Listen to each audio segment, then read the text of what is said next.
Está no ar mais um Boletim Coppola News, o canal de cortes mais visto do YouTube. Eu sou Márcio Andrade e no vídeo de hoje você vai ver o dia em que o Caio Coppola deu um esculacho no Alexandre de Moraes e também no STF, do Supremo Tribunal Federal, e nos seus ministros. Já se inscreva no canal, deixa o seu gostei e deixa também o seu comentário. E se liga aí. Caio, qual que é a sua avaliação sobre o atual momento do Supremo Tribunal Federal? As críticas por eventuais excessos são justas? Bom, embora a atual composição do STF seja para muitos, um motivo de vergonha nacional, o Supremo Tribunal deve sim ser celebrado enquanto uma instituição republicana longeva dedicada à guarda da Constituição. Mas parabenizar o tribunal, como eu estou fazendo agora, não significa aplaudir seus ministros e tampouco endossar suas decisões judiciais. De forma análoga, ofender a sensibilidade de uma autoridade pública não é o mesmo que atacar a instituição a qual ela pertence. Mas, numa demonstração clara de intolerância a críticas, o STF transformou bravatas e injúrias em crime de Estado, lançando mão de censura e de mandados de prisão para calar os seus detratores.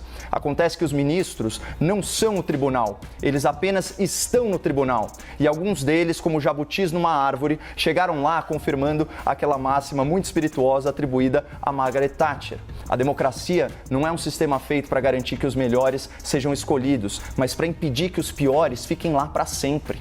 O problema é que no caso do STF, os piores podem ficar lá por muito tempo. O senhor Gilmar Mendes, por exemplo, só terá sua aposentadoria compulsória em 2030. E fica aqui uma ressalva. Como o ministro Gilmar se tornou uma referência nacional e mundial na soltura de corruptos condenados, eu confesso que meu juízo sobre ele não é dos melhores. Por isso, no intuito de oferecer um outro ponto de vista ao espectador, eu recorro à opinião dos pares e destaco falas do ministro Luiz Roberto Barroso dirigidas diretamente ao ministro Gilmar Mendes na sessão plenária de 21 de março de 2018. Peço licença para uma interpretação. Você, Gilmar Mendes, é uma pessoa horrível, uma mistura do mal com atraso e pitadas de psicopatia. Vossa Excelência não consegue articular um argumento. A vida para Vossa Excelência é ofender as pessoas, é bilis, ódio, mau sentimento. Vossa Excelência, Gilmar Mendes, nos envergonha. Vossa Excelência é uma desonra para o tribunal. Um temperamento agressivo, grosseiro, rude, não tem ideia, não tem patriotismo, está sempre atrás de algum interesse que não o da justiça. Lembrando que as opiniões emitidas pelo ministro Barroso não refletem necessariamente a posição da CNN nem a minha. Mas a julgar por esse franco desabafo do ministro, nós podemos inferir que o Supremo Tribunal Federal não é mais um ambiente de excelência, mas sim um ambiente das excelências. E por sinal, esse pronome, Vossa Excelência, tornou-se uma mera formalidade de tratamento que não reflete a envergadura moral, muito menos brilhantismo intelectual. Quais as obras jurídicas de relevo produzidas pelo senhor Cássio Nunes? Qual que é o resultado das tentativas do senhor Dias Toffoli em ingressar na magistratura por concurso público? Onde que está a exigência constitucional do tal notável saber jurídico? Teve o mesmo destino que a expressão Vossa Excelência. Virou uma questão protocolar, num colegiado que está desmoralizado. O desprestígio do STF é tão evidente que um desses advogados criminais, fanfarrões e milionários, se sentiu à vontade para ir ao tribunal vestindo bermuda e camiseta. E ainda fez pose ao ser fotografado.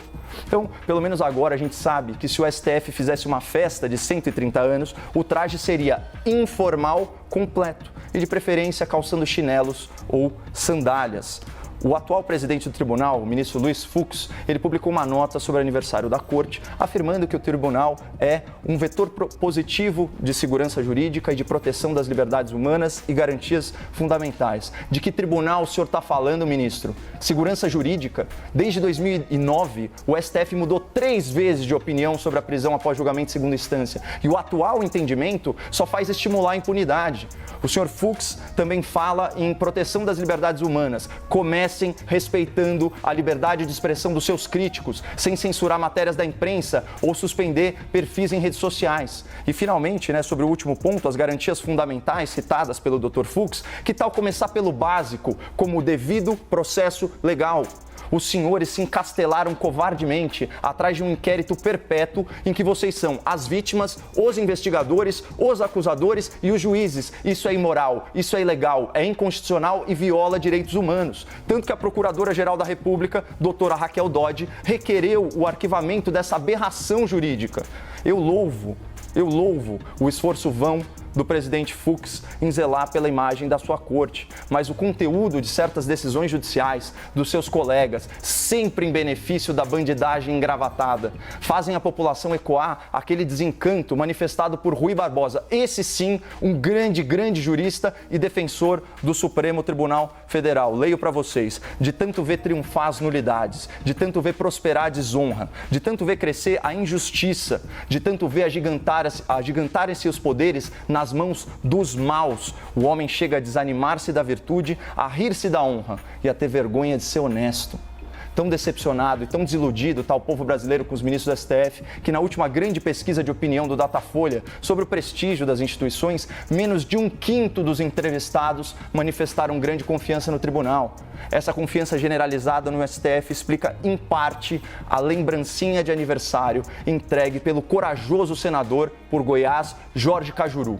O senhor Cajuru protocolou um fundamentado pedido de impeachment em desfavor do ministro Alexandre de Moraes. A petição, que é apoiada em jurisprudência do próprio STF, denuncia o senhor Alexandre pela prática de crimes de responsabilidade tipificados na Lei Federal 1079, artigo 6º, incisos 2 e 3, que eu leio para o espectador. São crimes de responsabilidade usar de violência ou ameaça contra algum representante para afastá-lo da Câmara a que pertença ou para coagi-lo no modo de exercer o seu mandato. E também é crime de responsabilidade violar as imunidades asseguradas aos membros do Congresso Nacional. Então, com perdão do trocadilho, é flagrante que a prisão ilegal de um parlamentar por crime de opinião, seguida da censura, das suas contas nas redes sociais, se enquadra à perfeição nessas hipóteses legais. E por mais injurioso, por mais difamatório que seja o discurso de um político, por mais que ele mereça sim ser punido pela sua quebra de decoro, nada justifica o atropelo da Constituição, muito menos por um ministro do Supremo Tribunal Federal. Mas, como eu disse, o pedido de impeachment assinado pelo senhor Cajuru é só uma lembrancinha. O verdadeiro presente de aniversário cabe ao novo convidado dessa festa, o senhor Rodrigo Pacheco, presidente do Senado. É exclusivamente dele a decisão de encaminhar ou não encaminhar as graves denúncias feitas contra Alexandre de Moraes. E, para nossa sorte, milagrosamente, o senador Rodrigo Pacheco não é réu no STF, o que nos dá alguma esperança de que ele cumpra o seu papel constitucional e inicie para ontem, a análise do impedimento do ministro Alexandre de Moraes. Portanto, estamos aí no aguardo desse presente de aniversário e desejamos os parabéns à instituição do Supremo Tribunal Federal, apesar de alguns dos seus integrantes. E este foi o dia em que o Caio Coppola lavou a alma de muita gente, já que muitas pessoas gostariam de falar, gostariam de comentar o que o Caio Coppola verbalizou nesse vídeo. Agora só fica a seguinte questão, a seguinte pergunta: será que o Alexandre de Moraes vai fazer alguma coisa contra o comentarista ou jornalista Caio Coppola por ele ter dito essas palavras, já que o Alexandre de Moraes prendeu pessoas por ter dado a sua opinião na internet, a questão lá do flagrante perpétuo, não é isso?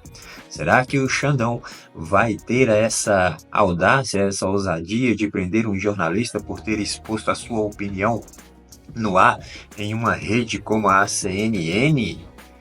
Essa é a grande pergunta. Eu penso que não, até porque esse comentário que o Caio fez já tem algum tempo, já tem alguns anos aí, se eu não me engano, 1, 2, 3 anos no máximo. E até agora não aconteceu nada, não que eu saiba, referente a alguma sanção para o Caio Coppola, Me parece que nem a Polícia Federal do Xandão foi lá na casa do Caio Coppola fazer aquela visita. Pelo menos não foi noticiado isso, e me parece que não aconteceu ainda. Pode ser que aconteça? Pode ser. No Brasil tudo pode acontecer, meu amigo. Inclusive eu tenho que medir as palavras aqui, porque senão a Polícia Federal vai bater aqui a minha porta com certeza. Não é verdade? Então o Caio Coppola nesse vídeo, ele se refere ali ao aniversário ali, 130 anos do STF e tudo mais e tal. Tece ali o seu comentário, defende a instituição, porém a instituição tem membros que não representa, né, o valor da instituição, né?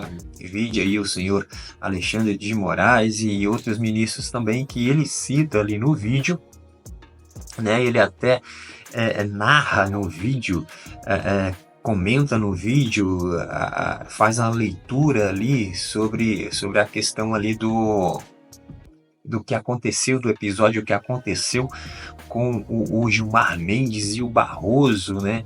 Aquela fatídica discussão que foi transmitida ao vivo, né?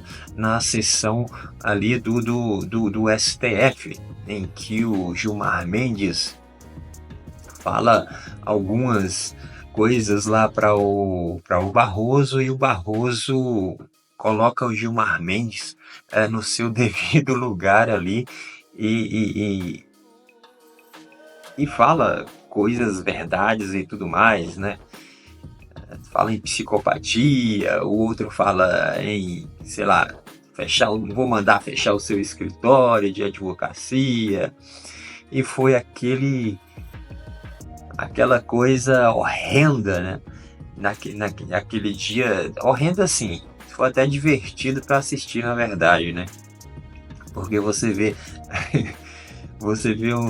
os ministros togados se engalfiando ao vivo para todo o Brasil assistir, né?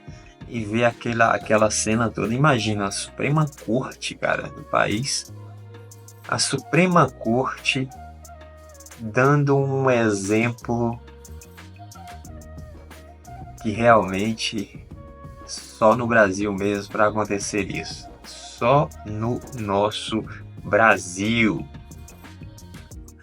Porque se você pega uma Suprema Corte, por exemplo, dos Estados Unidos, você não vê, nos Estados Unidos, você nem acha que tem Suprema Corte dos Estados Unidos, tão discretos que os caras são. Os caras não dão entrevista, os caras só falam nos autos, né? E mesmo assim, com imparcialidade, né? Não é uma Suprema Corte política, né? É uma Suprema Corte onde o que vai reger ali é a Constituição, o que a lei diz, a preservação da Constituição, a preservação da aplicação do que está exposto na Constituição americana. Aqui no Brasil já é diferente. Aqui no Brasil não vale o que está escrito na Constituição, o que a Constituição determina. Aqui no Brasil, que se determina é justamente o poder político, é justamente as influências, os conchavos políticos, né? E, infelizmente, a Suprema Corte brasileira está já de muito tempo nessa de se politizar cada vez mais, infelizmente. Então, parabéns aí para o Caio Coppola pela exposição e que tenhamos mais Caios Coppolas no nosso Brasil e na imprensa brasileira. É isso? Grande abraço para você por esse vídeo, é isso e até breve.